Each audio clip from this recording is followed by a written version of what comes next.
Good afternoon, ladies and gentlemen, boys and girls. This coming Shabbos, Parshas V'eschanan, is of course Shabbos Nachamu, named for the first words of the Haftorah after we come out of the period of the Bein HaMetzorim, the sad period commemorating the destruction of the temple and the other mishaps that happened. And after Tisha B'Av, we begin to read a series of 7 Haftorahs, which are called the Shiva de Menachem, the 7 Haftorahs of comfort. And the first one is Shabbos Nachamu. We're going to learn the Maimer of this coming Shabbos of 40 years ago. That year, like everything, was a day off, as it is this year, in the calendar, the day of the week and the day of the month. So this year, it's actually going to be on the 15th day of the month on Shabbos.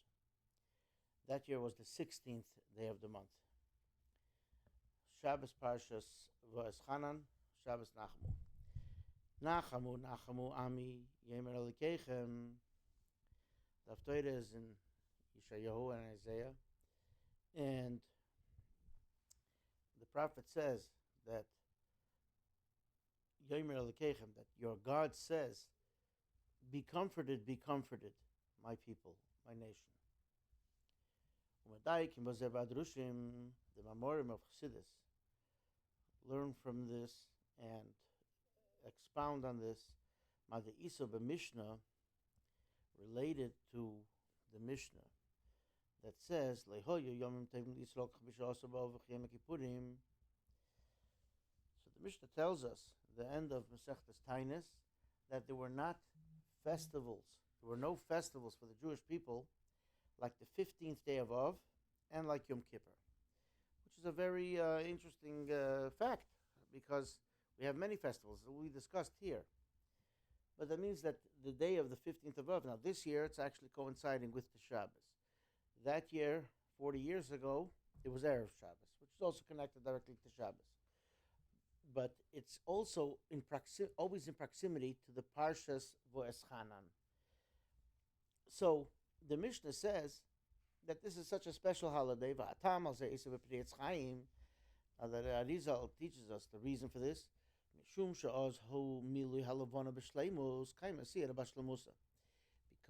on the 15th day of the month, that's when the moon is full. And since the moon is in its ultimate and its most complete visibility, so that's why it's so special. So now the Mamorim, the Rebbe and the Rebbe Rashab, asks, the Mimasha Amru Leha Yom Tov Lisrok Kishamishasu Ba'av Mashma Shu Yom Tov Gadol Yesim Shlosh Regalim. That which it says that there's no other festival like the 15th of Av. From this we would deduce that it's even more than the other festivals, including the 3 festivals that one had to go up to Yerushalayim.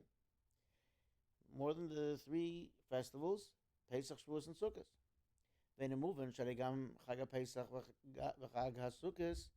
Typo here if you're following along. It says V'chad, but it's V'chag HaSukkos. Heim Betes Vov L'Chodesh. Both the festival of Pesach and the festival of Shavuos, the festival of Sukkot, are on the 15th day of the month.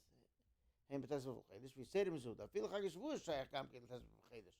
More than that, the Rebbe points out here that not only are those 2 on the 15th, which therefore is implying that the 15th has the full moon.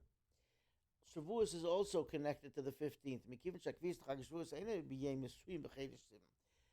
Shavuos falls automatically 50 days after Pesach.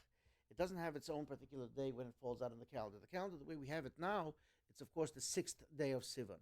But when the months were set by the sighting of the moon, of the new moon, so it was possible for that Shavuot should be on the 5th or the 6th or the 7th day of Sivan, depending if the month of Nisan and Iyar had, instead of like we have it now, one has 30 days, Nisan has 30 days, and Iyar has 29 days, but if they both had 29 days, then it would be on the... If they both had 29 days, it would be on the 7th day of Sivan. And if they both had 30 days, it would be on the 5th day of Sivan. Now it's one has it this way, one has this way, and we have a set calendar. We don't have the calendar as as um, as they had it in the time of the temple. Do we have an issue here? Okay. Okay. We'll continue. As long as we have the audio, we're good. So that means that Shavuos is also connected to the 15th of the month. Just 50 days later is Shavuos, even though it's not itself on the 15th day of the month.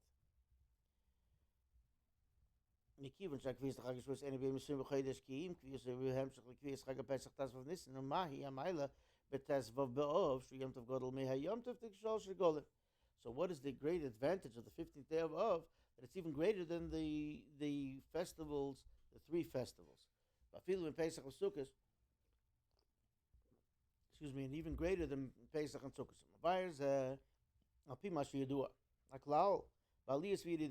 And it's explained according to the general rule about things that are the ups and downs, let's say.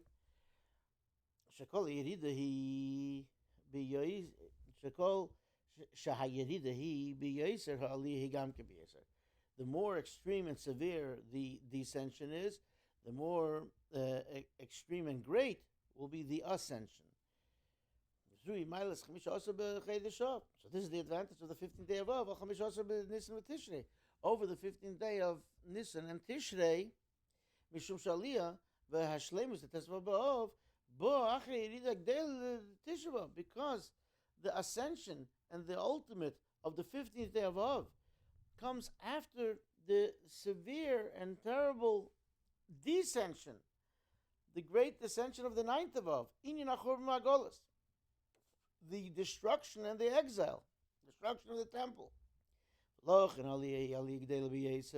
And therefore the ascension is such a great ascension. Now, you might say, wait a minute. The ascension of the 15th of Nisan is connected with Exodus from Egypt. Now, Egypt was pretty lousy, right? And this ascension is also after descending into exile. So number one, the exile of Egypt was before the Torah was given. Before the nation of Israel became the nation of Kohanim priests and the holy people that we are. Since we are not yet the nation of Kohanim and the holy nation that they became, the descension into exile was not as great, but the exile after the 9th of Av, which happened after they were already a nation of Kohanim. Now this Kohanim, of course, means serving God, like it says at the giving of the Torah, and you will be for me a nation of priests and a holy people. So, the dissension of the dissension of this Golos, that this nation of Kohanim and the holy people are in exile, is a very great and strong dissension.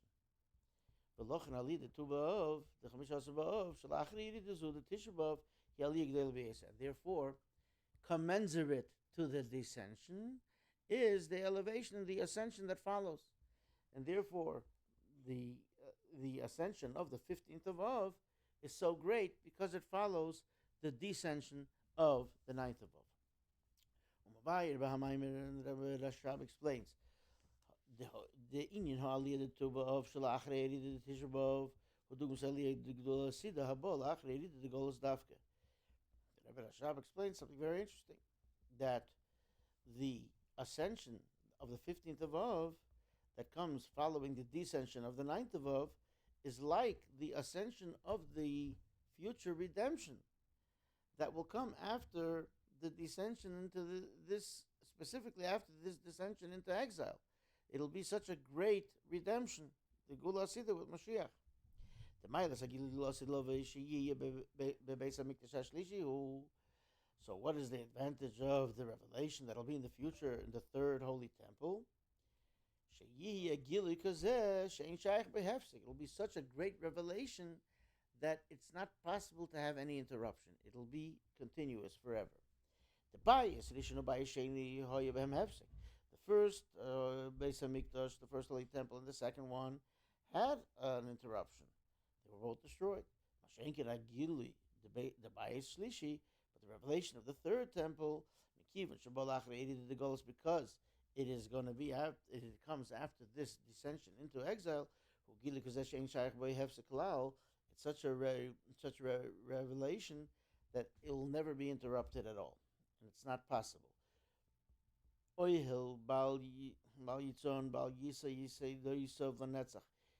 the Rebbe quotes the verse in Isaiah that when he's talking about the prophecy of the restoration, he's talking about the restoration. So it says that this will be a tent that will never be transported, and its pegs will be firmly established forever. In other words, it's going to be permanent. In a poetic way. The tuba of. So that's how it is also again in the ascension of the 15th of Av, which follows the descension of the 9th of Av. On the 15th day of Av, we already have a certain ray and a shine, an illumination, which is a bit of the revelation that'll be in the future, which will never be interrupted.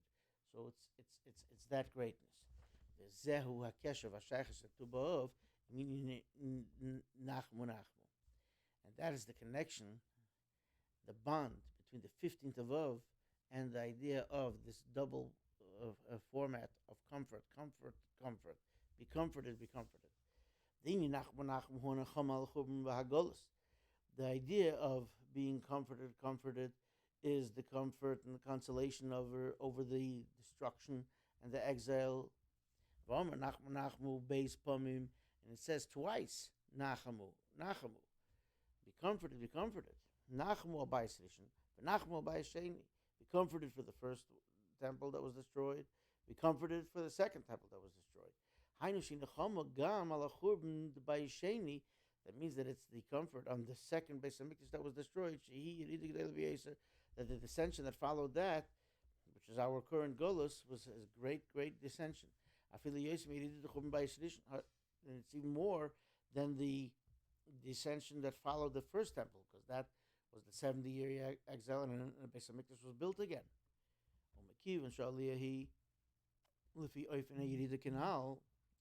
Because the ascension is commensurate to the descension, as we stated. Therefore, the consolation, the comfort, the ascension is a double comfort, double consolation. The idea of doubling things and doubling terms, that's connected also to redemption.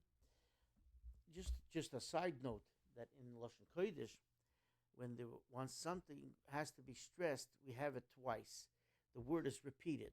And this is, if we look at it, you could think of something in print also, or the way things are stated, that was for emphasis.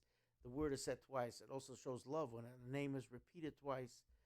And there are several places in the Torah where there's a word repeated which symbolizes the emphasis on that.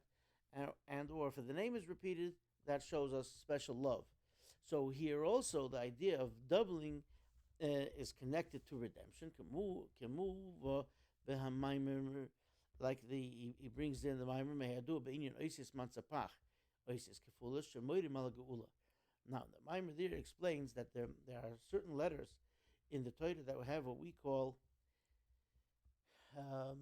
each one of these has a name. For instance, in English we usually just say the final mem, the final nun, the final tzadik, the final pei, the final kaf. But it's in more proper in Lashon Kodesh. It's called the mem stuma, the closed mem, because that's how it is. And then the nun and the tzadik, the pei and the chaf, which all have the longer leg that goes down. But it means those are doubled letters. So they're at the end of a word, they're written differently, and sometimes pronounced slightly differently. Anyway, they're called the oisis kfulas. They are the double letters. They're not considered a different letter completely, but they are letters that are written differently in the Torah. Shamoyed Malagula, so the letters Mansapach, those letters also symbolize the redemption. And this is also expounded upon in the Medrash in different places. And it says,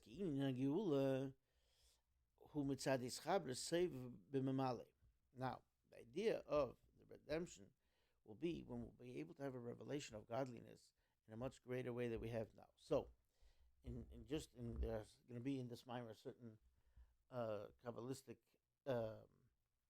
explanations of the manifestation of God within creation, with the transformation of when God is in His essence and God creates and therefore has to break down the godliness into, so to speak, into a way that'll be acceptable and palatable to a creation. So we have to speak about God in His essence, and that what we call the chain of creation. So when the redemption comes, we'll have the fusion of what's called the encompassing power of God, which is always the same, no matter what. In terms of all the worlds, relative to every world, it's the same, whether it's the highest world of Atzilus, so close to God, or this world of action, which is seemingly you can't see God anywhere. Nevertheless, the soiviv is the same, because that's the all-encompassing God. Then there's memale, there's the power of God which fills the worlds. In other words, which imbues the world and invigorates the world and enlivens the world. And that is according to the amount that each world can handle. So when the Moshiach comes, we'll be able to have those ideas fused, which is something we can't think of now, because the all-encompassing, the Oir HaSoiviv, is something which we can't relate to in terms of practical. Therefore, through the revelation of the encompassing light, specifically, which is higher than the chain of creation.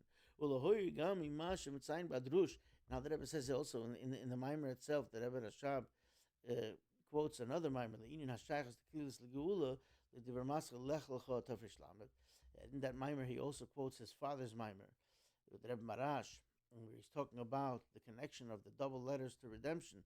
That's the Maimer of Lech Lecha of 5630, which would be 1870.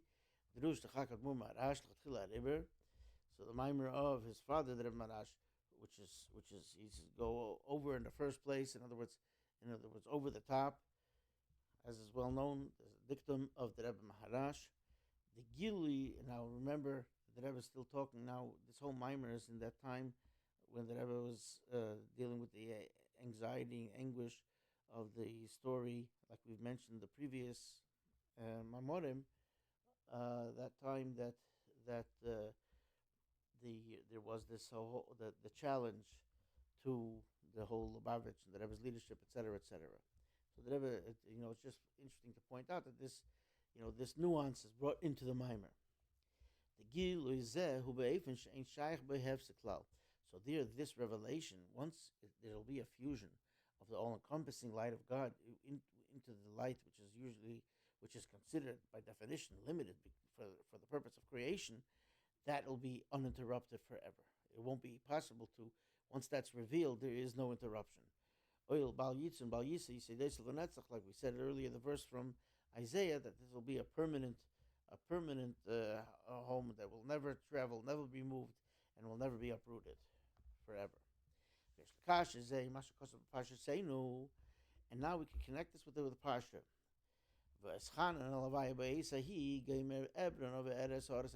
Moses telling the Jewish people, and I beseeched God at that time, and I said, please let me pass into the Holy Land, and I'll see the good land, The request of Moshe to enter the land of Israel, that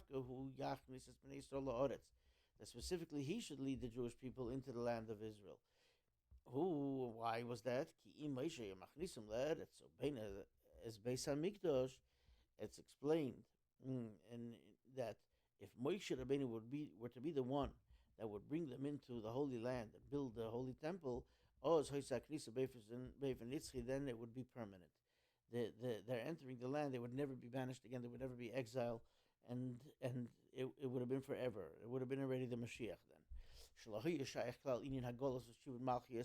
It wouldn't be possible to have, if Moshe would have brought them in, to have any further exile or any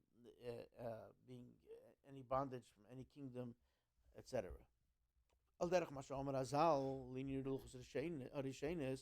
Like the sages tell us regarding the first set of tablets, the on the tablets it says the tablets were engraved. The word for engraved is choros. Don't read it engraved, but the same word, if you change the vowels, it could read chedos, which means freedom. The way things were with the first set of tablets, it was in a way that no nation could rule over the Jewish people.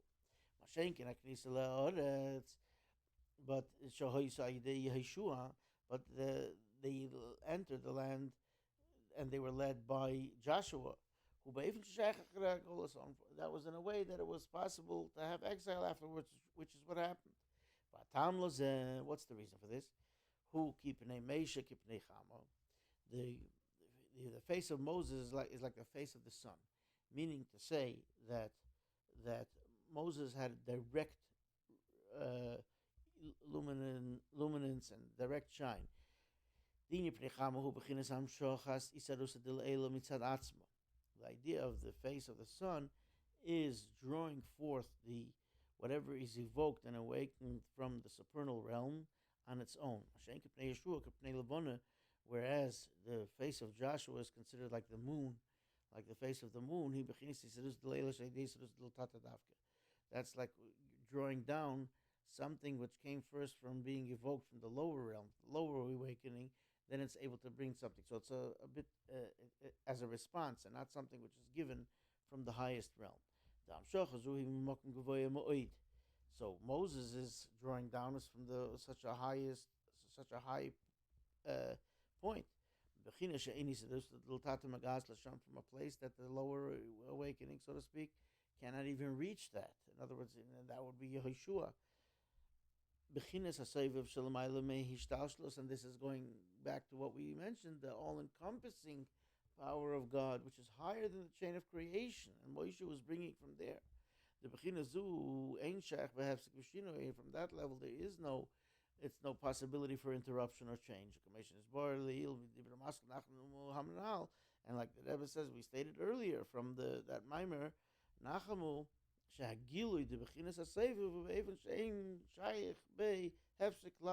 the revelation of this all-encompassing light of God, it's not possible to be interrupted at all. This is also the idea that Rebbe continues to expound some of the other things that are said about this word V'eschanan and I beseeched. So one of the things is that the word V'eschanan has in it some of the letters of Chinom, which means free. So Moshe says, and I beseeched, I begged, I prayed. That's the idea of a free gift, meaning to say that even if it's undeserving or for no reason at all, just give it. So Moses says, like without anything, just let me go into Israel. Another part of this wording is it has in it the terminology for fine favor, chen. So v'eschanan. So either it has that the nuance of a free gift or finding favor. These are both referring to the idea of getting something from this higher level of the all-encompassing power of God, which is higher than the chain of creation. Because once we're in creation, so we're able to draw down through lower awakening from the lower realm. Not so with the all-encompassing power of God, which is higher than the chain of creation, because the actions of those that dwell in the lower realms, don't affect that at all. As it says in Job, even if no matter what we do, we're not changing God. He has his plan, but that's all within creation itself. God in his essence doesn't get affected by anything that happens over here.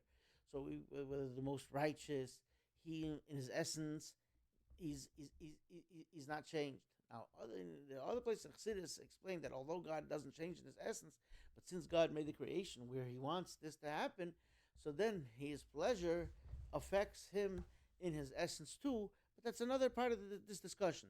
In essence, God doesn't change at all. God is God. Therefore, when Moses is asking God to give, he's asking for something for free, so to speak, because it's not innately connected to anything going on in creation.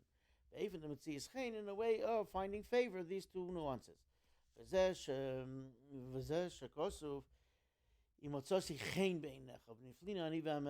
Moses, when he was talking to God after the golden calf, and he saw the going was good, so he asked God to give him a revelation of what God is.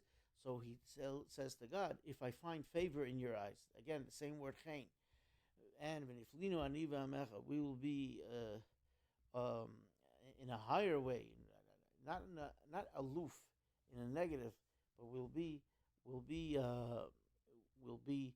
in a wondrous way, I and your people.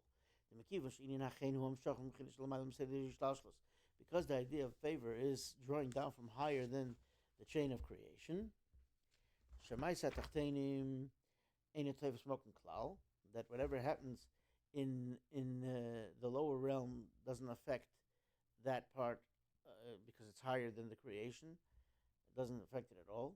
Now the Rebbe says more of that verse, the verse that we mentioned earlier from Job. It says, if you were righteous, you won't give him anything. Now, if you sin, if you did something wrong, you're also not going to affect him. And if you have many, many mishaps, many, many misdeeds, again, he won't be affected. Now, when we're on that level, it could come down. It comes into the whole world. Once you're taken from a place that it's unlimited, and you're going to the original spot, you're going to draw that down.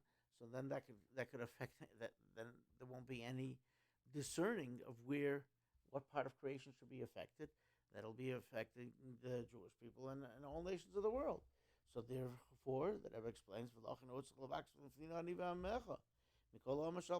therefore Moses asked that our people should be in a stage above all the rest of the peoples that are on the face of the earth. That this, which is drawn down from higher than the chain of creation, should be specifically and exclusively to Israel. And that's what it means that I begged, I beseeched, and let me pass into and see the land. The Moshe wanted that his entering the Holy Land, the land of Israel, should be through drawing down from the light which is higher than the light of creation, higher than the chain of creation. The chinis was chana lo shemat aschina, which should be just a free things from that high, lofty level. And therefore then his entering will be eternal, forever. Like we stated earlier, that light can never be interrupted. Okay, granted, it's not yet here. That's what Moshe wanted to bring.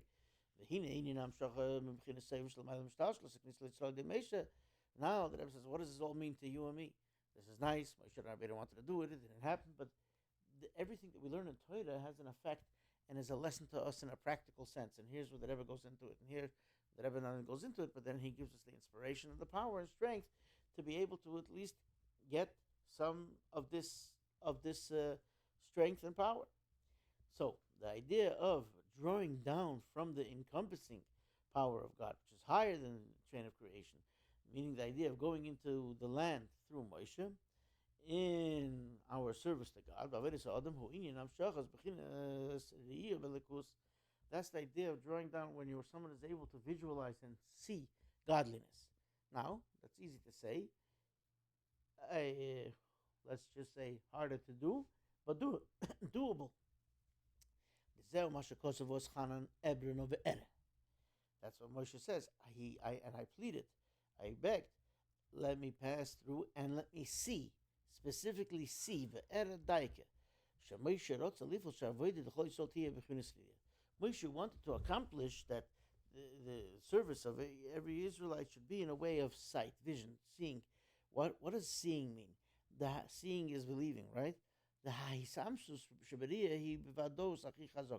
somebody sees something, they are positive about what they saw, and therefore that has halachic ramifications. And the Rebbe will mention these v'oz shayich. But when you see something, you saw it. No one can convince you otherwise. Now you might have to try to see it again. See, well, what was that? Did I see that? Well, whatever. But you saw it. You can't. Once you see something, it can't be weakened. It can't be changed. You saw it.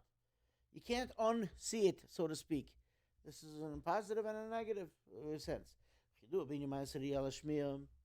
So there's an advantage of seeing something over hearing about it. Now, there's an advantage the other way too, which we'll get to. But once you see it, that no one can convince you otherwise. And therefore, hearing about something is not the same as seeing it, right? Because you have to hear a description. Like we said, there might be an advantage in that, but that's separate.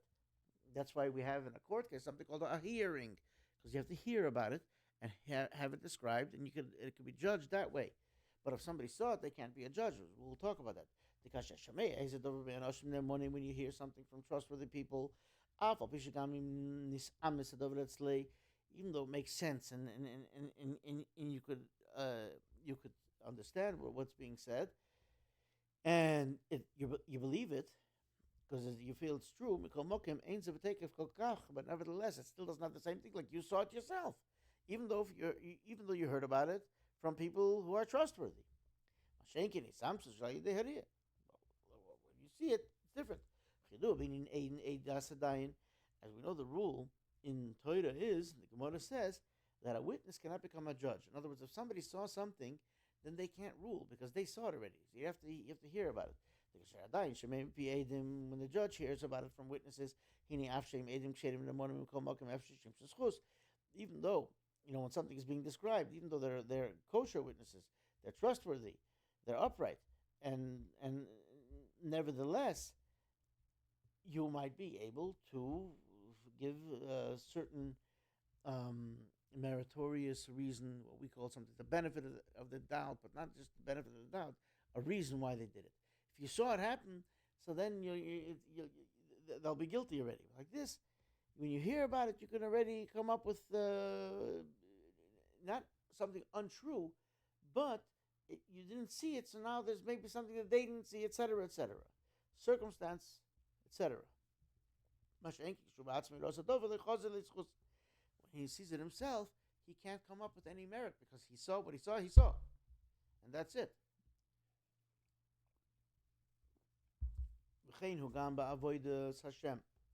That's how it is in serving God.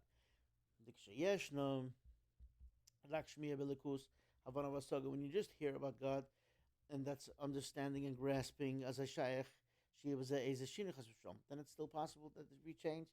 When you see something godly, when you're able to envision it, it's not possible to have any weakening or change, heaven forbid. That's why Moshe specifically wanted that he should be the one to bring the Jewish people into the land. Moshe saw God to the highest format of seeing God. Like the sages teach us, all of the sages, all of the prophets, when they gave their prophecy, they used the word koyam Hashem. So saith God. So said God. But Moshe said, "Zeh, this is it," because he saw it. When he prophesied, he said, "This is it." Not so. Like Maimonides explains at length the particular advantage and of the prophecy of Moses over the rest of the prophets. To the extent that his prophecy was, Moshe spoke to God like somebody speaks to their friend face to face. It was a whole different level. All that is because of the prophecy, due to the prophecy of Moses. And certainly even more so because the fact that he was the one who received the Torah, which is higher than any of his prophecy, even higher than the prophecy of Moses. In other words, this respect that he was on Mount Sinai and studied with God. And 3 times he was there for 40 days and didn't eat and didn't drink, and he was totally godly. This has made him a whole different type of person. Therefore, he says he has to be the one to do it because then it'll stay forever. Then we would be able to see the godliness as Moses would have drawn that in. He would have been able to bring that aspect of Moses into each and every Israelite. And therefore, when he would have shared some of that in the way of the full physical sense, that would have been forever and ever, eternal, canal as mentioned. But nevertheless, there is a piece of this that we could still get now, and that's what the Rebbe is teaching us. So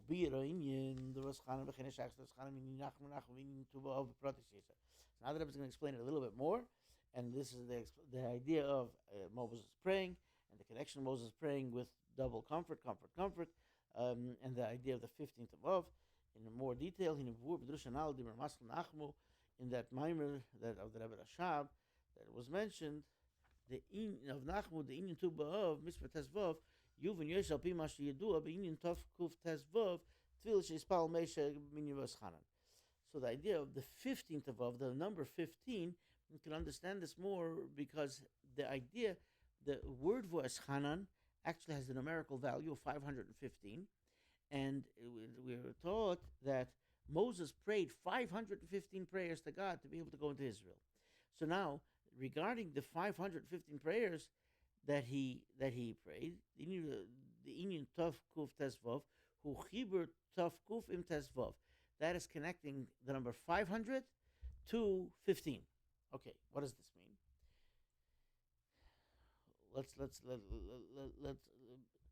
Let's bear with what the Rebbe is saying here. 15 is the letter, the final 2 letters of God's name. I'm sorry. The first 2 letters of God's name, which is wisdom and understanding. Yud symbolizes the idea of Chachma, wisdom, which is the quintessential point, the idea, which is always together with Bina, the development, and the giving of dimension to the idea, and that's why the letter Hey also has dimension, the vertical and the horizontal line and the line at the bottom, etc. So this is the 15. The Tov Kuf, what is the 500?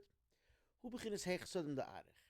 Now, not to get into this at great length here, for various reasons, but on the deepest levels of God within God's after God created, and those levels that are so godly after he decided that he's going to create the world. So we have all of the spheres, all of the attributes. We also have the various levels of the spheres, the way they are made up of each other.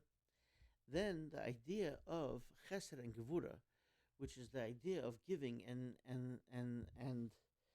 which is chesed, the flow, and the gvura, which is the monitoring of the flow and the regulating of the flow, etc. That's the kindness and severity, which are symbolized by the right hand and the left hand, and the hand has 5 fingers, so therefore they're parts, so to speak, of the kindness. So there are the 5 parts of the kindness. That's Heich Sodim. Then there's what's called Heich Vudas, the 5 of the severity. That's something that has to be sweetened. That's why certain things we do in numbers of 5 to sweeten the severity, so to speak. For instance, by the Seder, we break the matzah that's broken into 5 pieces. The Rebbe had a custom when he was covering the blood after the kapparas, he with a feather did 5 strokes to cover of the dust over the blood, which is possibly connected. And several, we whipped the willow 5 times. So that's for the 5 severities. Here we're talking about the 5 kindnesses. That's even higher. So this is the idea of the Heich Sodim of Arich. Ki asfiris da Arich kol kol mimea. Each one of the spheres of the attributes of Arich on that level are made up of 100. So here, therefore, if there's 5 Chassidim, it's 500. Heinish kol sfira klul miyud v'yud miyud. Everyone has 10 and 10 times 10. So v'nimsa shehei Chassidim da'arich and miskutov kuf, the 5 Chassidim of Arich would equal 500 k'muvur b'hadrosh. That's what the Rebbe Shabbos explains it. Well, the Ma'li Yisrael b'chinas tov kuf, who he Chassidim da'atik. The Rebbe says you can take it up a stage, up a notch, and that is to go to the world of Atik. Atik and Arich are the innermost and the outer part of that level of God, which is, we say, Keser. These are just the part that is after God decides to create and to burst into being able to make a creation out of his essence. And at that stage, this is as if God's essence still, but it's being able to turn into something of creation at that very early stage. These are the loftiest stages. So the Arich has even something higher called Atik, and therefore the 500 are also the 5 kindnesses of Atik, so to speak. Shagam Hechsadim Atik came b'chinas tov kuvur baruch v'adrosh. There, the Rebbe says that it's expounded over there at length in that mimer too. The Indian Tov Kuf Tesvav, but now the point that the Rebbe wants to bring here is that the idea of 515 is Chibur Tov Kuf and Tesvav, the idea of connecting and fusing these 500 with the 15, who Hechsadim Da'arich v'Hechsadim Da'atik Shmeidim b'Yudke. That's the idea of Yudke. The name of God is ready with what he created. So it's taken from those high levels of the 5 kindnesses, the 5 Chassidim of Atik and Arich, and imbuing them into Yud K, the 15 of creation, when it's already coming down here. He adds there in the Maimer that in the future to come, the revelation of the 5 kindnesses of Atik, the 500, it won't only be in the 15 in the Yud K, in those letters, Elagam Bevavke, in the final 2 letters of God's name, which is the way it gets drawn down and gets again dimension of this world. Vav is the idea of drawing down. The Gam Vavke Yudke, even the way God actually comes down into the world will be like the elements in the process which are higher than creation at this point. Like it says on that day, it says the name of God will be one, right? So Yihya, the word Yihya will be, is twice Yud K, twice Yihya who based from Yud K. Ki Gam Vov Ki Yihya Yud K. The last part of God's name will also be like the first part. Yes, Lubavitcher Dalpim Vorbeira Teda Pashas Chana Dibra Maskos Chana. Could explain this according like the Chassidic explains it in the Torah, in the Maimer of Oschana. Omer Azal Tov Kuf Tes Vov Tfilis. Our sages said that Moses prayed 500 prayers. But Hashem said, "Munish Vased L'Drusha Nal Mitzayin L'Sefer Dvarim." Now the Rebbe just points out here that the Rebbe Rashab writes about that particular Maimer of the Tzemach Tzedek. That there it says that it's in Dvarim. V'hudi Ramasal L'Schanan Hanal. So I think what the Rebbe is saying here maybe means Chumash Dvarim, but it's a reference to the Pasha and this Maimer of Schanan. Shavinian Tavkov Tesvav, yes, Beis Pirushim. Now, the idea of 515 has 2 explanations. Pirush Aleph Ush Tavkov Ulamayim Tesvav. Number 1, that the 500 is higher than the 15. The Tesvav Ubechinis Yud Kei Chachma Ubina Datzilas. The 15 is symbolizing here the letter Yud Hey of the wisdom and understanding of Atzilus, the highest world. But there are things that are higher. And it's talking about bringing that into the process of creation. Tovkufu, hey chsodim da'arich, v'hei chsodim da'atik, and the 500 is like we mentioned earlier, the 5 kindnesses of arich and the 5 kindnesses of atik. Each one of the 5 has 100. Pirish Beis, the second explanation is who the tovkufu lamato meitesvov. Here the 500 is lower than the 15. That way, when we look at atik and arich, it's higher. It's because it's coming from the highest level, the highest realm. Now, the second way of understanding it is that it's lower. There, the 500, we have another thing about 500, and that is the worlds. Now, because it says, you see this in this is also usually the Gemara says this, that the distance between heaven to earth, different realms of the world, measures of the world are measured in the number of 500. What exactly this means, it's tougher to explain and tougher even to understand. But as a matter of fact, it says it's 500 years from heaven to earth, from earth to heaven. Depends where heaven starts, where earth ends, and which rocket ship you're using. Okay, whatever it is. So, Pirish Beis Tovkuf Ulamay Tesva Tovkuf Koy Alayim Mishem Bisva Tovkuf Me'eretz Lalakia Mahalach Tovkuf Shona. The Gemara says from the earth to the heaven takes 500 years. V'chein ben kol Rakia Rakia, and then between each heaven, it's also 500. Ulamay Liyeser Alamidas Sherish Ilamis, and then higher than that, the root of the worlds and the attributes of God. Shagam Heim Bisva Tovkuf Kavur Ben Teresham. Kabbalistically, that we understand that those are also 500. So the world which is created from the attributes are lower than the intellectual part, the wisdom and the understanding. Like the Tzemach Tzedek explains that we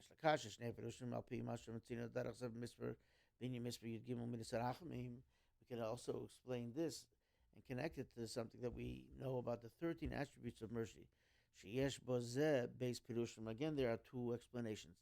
Aleph, the Misper Yud Moira Lesa Sfiris Datzilis, that the letter, the number 10, that is a reference to the 10 Sfiris which are in the world of Atzilus, the 3 intellectual and the 7 of the emotional attributes. Uminion Gimel Moira, Uminion Gimel, that's, we want to say 13, so that's 10, and there's the 3.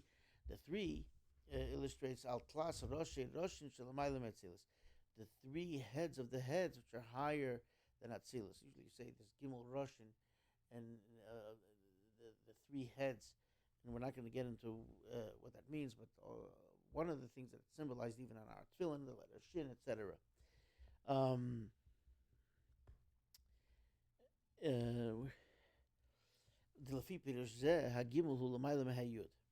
According to that explanation, the 3 is higher because it's the 3 heads of the heads, so it's higher than the 10 attributes of Atzilus. Beis the Misper Yud Koi Gamkin al Yud Sfiris, or the second way of looking at it is that the 10 goes on all the 10 Sfiris, and Misper Gimel Koi al Gimel Eilemis Biyash Lamata Me Atzilus. And therefore, the 3 is a reference to the 3 worlds, Bri, Yitzira, and Asiya, which are lower than Atzilus. The world of formation and the world of creation, formation, and action. So, therefore, this is like the Rebbe said earlier, that the Tov Kuf, the 500, could be higher than the 15 and lower than the 15. Here also, the 3 is higher than the 10 if it's talking about the heads of the heads, or the 3 is lower than the 10 of the attributes of the Sfiras of Atzilus when it's referring to the subsequent worlds. And elsewhere it's explained this is not a disagreement, just different ways of looking at it. And also, what is the root of the 3 worlds of Bri, Yitzira, and Asiya, and they're anyway rooted in those 3 heads, the heads of the heads. Dafka specifically, which are higher than Atzilus. And we've said many times, the lower the fall, the higher it's rooted. And similarly, we could say regarding the 2 explanations in 515, like we just said, these 2 ideas have similar nuances. You could look at it higher and lower. So the connection of the 500 with the 15, in the second way to say that it's lower, hey vav hey ye bechinas yudke in havav ke ye bechinas yudke. So in when Mashiach comes, the lower part of God's name, which is the final 2 letters, will be like the higher letters yud ke. So because they're lower, but they will then be in a revealed state higher. Hey masha havav hey ye bechinas yud ke havav ke ye bechinas yud ke. That'll be elevated, the last 2 letters of God's name, in the way of the first letter. So Hamshachas Hechsodim Da'arich Vehechsodim Da'atik. How's this going to happen? I'll tell you how it's going to happen. He's going to draw down from the 5 kindnesses of Atik, and not just of Arich, and not just the 5 Chasudim of Arich, but from Atik. In other words, from those high levels, it's going to transform it. Let's finish this up. So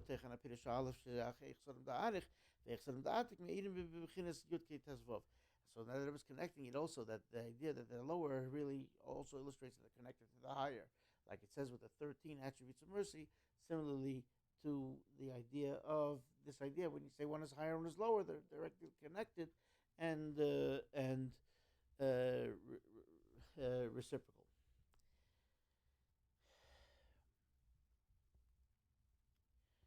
So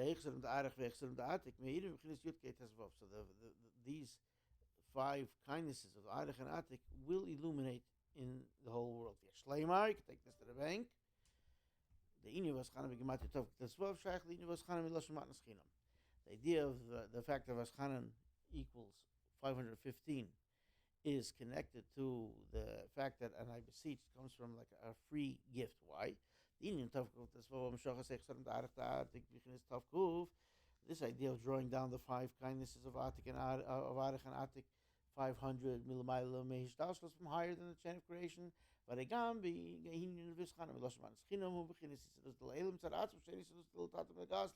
That's the whole idea of Moshe Rabbeinu beseeching, to draw it down from somewhere you can't even reach, that the lower awakening couldn't even reach such a higher awakening. The drawing down from that spot on its own. That's drawing down the all-encompassing power of God, which is higher than creation. But there's 2 ways that it can be done. The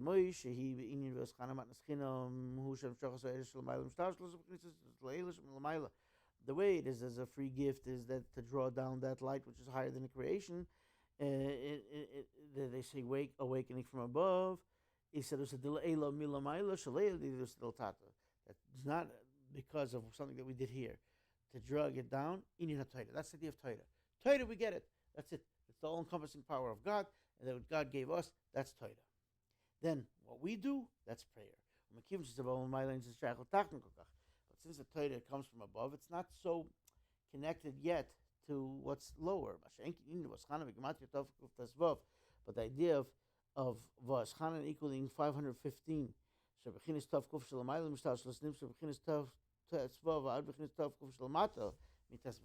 idea that would be when the 500 is higher than the 15. Now, when the 500 is lower than the 15, that comes to prayer, which is from the lower realm to the upper realm. And like it explains there in the Torah from the Tzemach Tzedek regarding the verse in Ezekiel, for the famous Haftarah that we read on Shavuos, that when there's the vision of the chariot, it says all of them had a straight leg coming down. Yeshara, this word straight, that equals 515. That's why the sages taught that when you say Shemoneh Esrei, you put your feet together. It looks like one fused foot when you're standing with both your feet together. This idea of 515 in prayer, the whole idea of prayer is to make a new will within God. We want to draw down a new will within God, which is higher than creation, which is the idea of the 500, the world, in other words, in the lower level. This light that's higher than creation should come down. It should be a new thing. The idea of the 15 Yud-K, the creation. And then we were talking about when we're drawing it from the higher realm of the 500, to change something from the way it was. Here the Rebbe is giving healing for the sick, and bless the years, meaning parnosa, sustenance, and all good things. This is what it says, that there was no festival as great as the 15th of Av. Meir b'chinas Atik b'malchus. Shagam Vovke b'chinas Yudke. The 15th of Av, this idea of Atik comes down to the lowest level of malchus, the idea of creation, of happening, and this is this whole idea. Shagam vovkehu b'chinas yudke. The second half of God's name is like the first part, yudke. May ein hagil glosid, like the revelation that will be in the future. V'lochin behefsik, therefore could never be interrupted. The oras b'chinas atik b'malchus v'yinitzchi, when atik, this high level, shines in malchus, the lowest level of the sweetest, that's forever, eternal. V'zeu gam inin Nachamu Nachamu Ami. This is the idea of the double comfort, my people. Which illustrates the future redemption. Abaruch has explained at length previously. It's an everlasting revelation. Close, generally speaking, here the Rebbe says, now let's finish it up here. When we're coming from a time to between these borders of sadness, we have to know not to give up. Now remember, as stated, that Rebbe was going through, Lubavitcher was going through a tough time. Don't give up, heaven forbid. And not to be in any depression. Not even to have any bitterness. And now bitterness, like it says, Tanya explains, once in a while, a little bit of bitterness you have to have, a little bit of regret over what you did as an impetus to do the right thing, right? It has to be with an appointment at the right time, in the right way. Like that, but not even that. The bitterness, even just for one small moment. So that it should be from this, the constraint of the whatever it is, it should come out to the broad and the abundance. You come to from narrow straits. I call out to God. Answer me with the broad, with Yud K, with God. Begula mitzvah shlema, with the truthful redemption. I came through our righteous Mashiach, for those who dwell in repose and dust will get up and be happy with Moshe amongst them. All the princes of Israel amongst them. All this immediately, very soon, our eyes should be able to see. And here the Rebbe says, this is the idea of already a translation. We say, right? That's the idea in Aramaic. Sight is called chazi. So it's really, it infiltrated already the holy tongue. But that's where it originates. And more than that, the glory of God will be revealed and all flesh will be able to see. Nowadays, actually so.